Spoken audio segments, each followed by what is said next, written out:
Imaginons que vous voulez lancer par exemple un projet dans le domaine du transport. Vous avez besoin de 100 véhicules pour créer une flotte urbaine. Ce serait important de mentionner dans votre business plan que vous avez au moins déjà 10 véhicules à votre disposition et que vous avez besoin des financiers qui peuvent vous aider à acquérir 90 véhicules.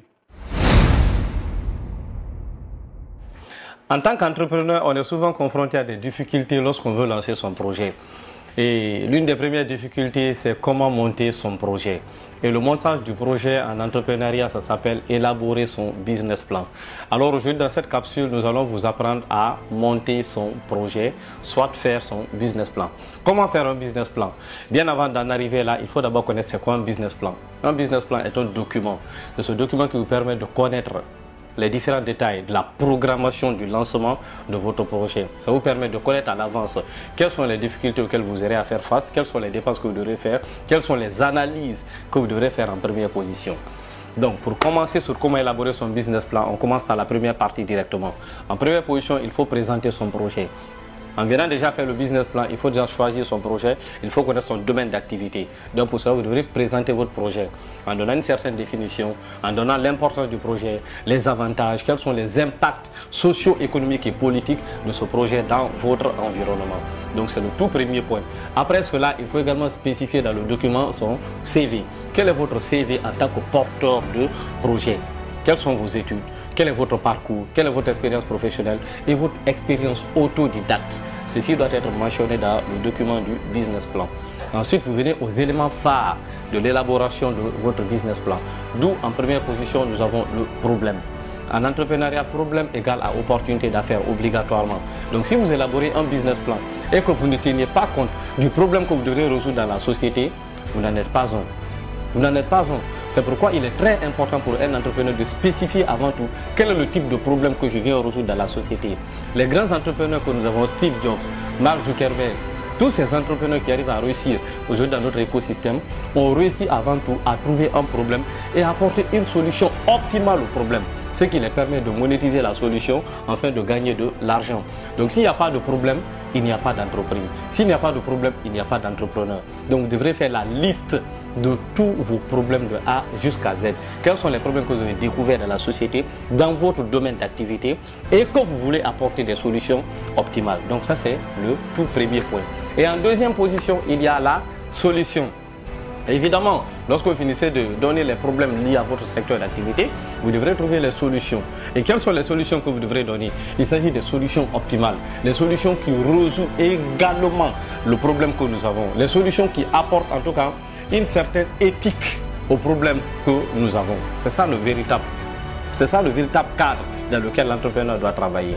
C'est pourquoi lorsque vous êtes en train d'élaborer vos solutions, le petit conseil que je peux vous donner, c'est quoi? C'est de faire une certaine analyse. Se poser la question de savoir, est-ce que lorsqu'une personne a soif, la personne a forcément besoin du lait ou de l'eau pour se désaltérer? Beaucoup vont me répondre que le lait, ça peut passer, mais pas forcément. D'autres peuvent conseiller l'eau, pas forcément. D'autres peuvent conseiller le jus, pas forcément. Mais parmi toutes ces panoplies de solutions, quelle est la solution qui est réellement fiable? C'est ça la question qu'il faut se poser. Et la solution qui est réellement fiable, c'est l'eau, parce que l'eau désaltère mieux.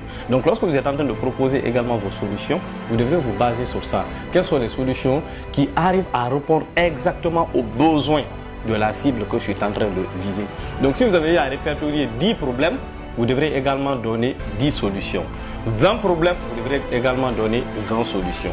Donc ça c'est le deuxième point bien sûr de votre montage de projet. Et en troisième position, nous avons l'évaluation de la concurrence. Alors il est très important de comprendre que lorsqu'on a fini de donner des solutions, on a obligatoirement des concurrents sur le marché qui peuvent proposer les mêmes solutions que nous. Alors qu'est-ce que moi je fais en tant qu'entrepreneur? Je dois évaluer mes concurrents afin de connaître quels sont les types de solutions qu'ils proposent. Est-ce que les solutions que mes concurrents proposent, ce sont les mêmes solutions que je suis en train de poser? Ça va vous éviter un élément essentiel auquel on fait face aujourd'hui dans notre société, ce qu'on appelle aujourd'hui le copier-coller. Et c'est très important aujourd'hui de préciser cela. On a affaire aujourd'hui à une panoplie d'entrepreneurs qui ne font que faire du copier-coller. À tout bout de champ, c'est du copier-coller. Quand on parle aujourd'hui d'événementiel, tout le monde crée son salon. Quand on parle aujourd'hui de construction, tout le monde crée son entreprise de construction. Quand on parle aujourd'hui de papeterie, tout le monde crée son entreprise de papeterie. Quand on parle aujourd'hui de vente, tout le monde fait dans la vente. Quand on parle de distribution, tout le monde est devenu vendeur. Pourquoi? Parce qu'au niveau de l'évaluation de la concurrence, les gens ne prennent pas le temps de savoir si moi je suis dans le domaine de la construction, quels sont les types de solutions que moi mes concurrents proposent et qu'est-ce que je dois faire pour ne pas proposer les mêmes solutions qu'eux. C'est pourquoi on évalue la concurrence. Et cette partie est véritablement importante. Si vous ne voulez pas faire partie de la majorité des entrepreneurs qui s'appellent entrepreneurs mais qui ne sont pas vrais entrepreneurs, parce qu'il ne faut que faire du copier-coller. Et c'est là où l'innovation commence. Parce que ça va nous amener à la quatrième section qui est quoi? La stratégie marketing. Et c'est quoi la stratégie marketing? C'est votre particularité sur le projet.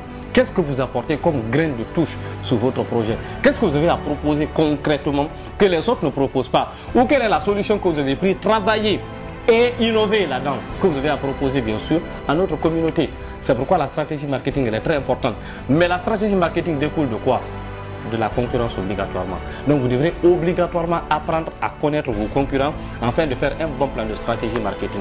Et c'est la stratégie marketing qui va vous donner une particularité sur le marché, qui va faire que les gens seront accros à votre produit, qui va faire que les gens vont aimer acheter vos produits, qui va faire que les gens vont toujours rester là. Et c'est bien sûr ce que beaucoup de solutions développent aujourd'hui, telles que la solution Apple, la solution Facebook, la solution Instagram. Aujourd'hui, nous avons la solution TikTok qui est en train de faire du boom sur le marché. Parce qu'ils ont appris à connaître leurs concurrents et à proposer des stratégies marketing qui attirent notre attention. C'est pourquoi aujourd'hui, beaucoup de personnes sont versées sur TikTok. Et après la stratégie marketing, l'élément essentiel sur quoi il faut venir, c'est quoi? C'est la mise en place du budget. Quel est votre plan financier dans le lancement de votre projet?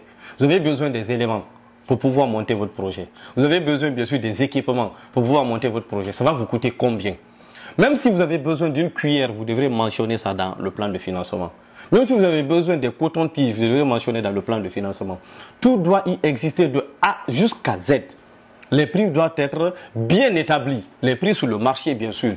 Il ne s'agit pas, bien sûr, de faire de la surfacturation parce que ça décourage les bailleurs au plus tard. Donc, il faut faire un plan budgétaire très bien établi. Ensuite, vous allez sur quoi? Sur l'élaboration et l'évaluation de votre projet. L'évaluation du projet, c'est quoi? C'est de voir est-ce que mon projet peut être rentable sur 3 mois ou sur 6 mois. C'est très important après la planification sur les fonds. C'est très important. Parce que si vous n'évaluez pas votre projet, vous ne pouvez pas bien sûr scotcher les investisseurs. Vous ne pouvez pas scotcher les bailleurs. Ils vont se dire que mais ça ne sert à rien d'investir dans un projet qui n'a même pas une certaine forme de rentabilité sur 3 ans, sur 6 mois. Un bon projet aujourd'hui a la capacité de produire ou d'avoir ses premiers clients en l'espace de 3 mois. C'est très important. D'autres me diront que oui, mais on a des startups comme Amazon, on a des startups comme Alibaba qui ont fait 3 ans, bien sûr, avant de commencer à fonctionner. Mais ils ont fait 3 ans en train de fonctionner, mais 3 ans avant de commencer à générer du gros profit. Pourquoi? Parce qu'ils n'avaient pas mis un système budgétaire à place. Lorsqu'on prend par exemple Alibaba, il avait bien reconnu. Il dit à l'espace de 3 ans, on était une simple plateforme de communication. Et on ne gagne pas de l'argent avec la plateforme de communication s'il n'y a pas de publicité, s'il n'y a pas de vente. C'est pourquoi ils ont trouvé une solution de paiement qu'on appelle aujourd'hui AliExpress.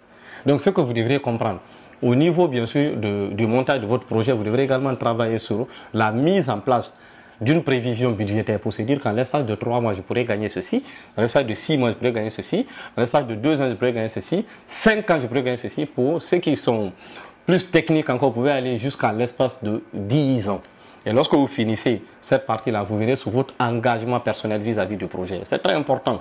Parce que lorsque vous établissez un document de projet que vous devrez soumettre par exemple à un bailleur, à un investisseur, l'investisseur doit lire votre engagement vis-à-vis du projet. L'engagement, c'est quoi? C'est s'il y a mon projet, je décide de le suivre jusque pendant telle année. Voici ce que j'ai apporté dans le projet. Voici ce que j'ai déjà fait. Pourquoi cette partie est véritablement importante? Il y a beaucoup de business plans où les gens ne mettent pas ça. Aucune banque, aucun investisseur, aucun bailleur ne va vous donner de l'argent si vous-même vous n'aviez pas déjà de l'argent. Et votre argent, c'est quoi? C'est votre expertise. Votre argent, c'est quoi? Ce sont les équipements que vous avez déjà achetés pour votre projet.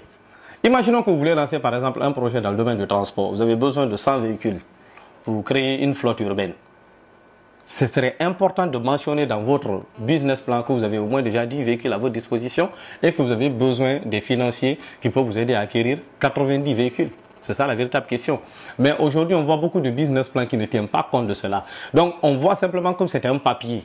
C'est pourquoi ce type de business plan que je vous donne est en vérité un projet directement mis sur papier qui vous permet de pouvoir coacher des bailleurs, des investisseurs ou des institutions. Donc, il faut parler de l'engagement de votre projet. Alors, voici aujourd'hui les différents éléments que vous pourrez mettre sur pied pour pouvoir monter un business plan correct qui peut coacher un investisseur, mais surtout, il faut apprendre à le défendre. Et pour cela, vous devrez suivre des formations en art oratoire très importantes que je conseille. Donc, pour plus d'astuces, abonnez-vous, n'hésitez pas à laisser un pouce bleu, ça fait toujours plaisir.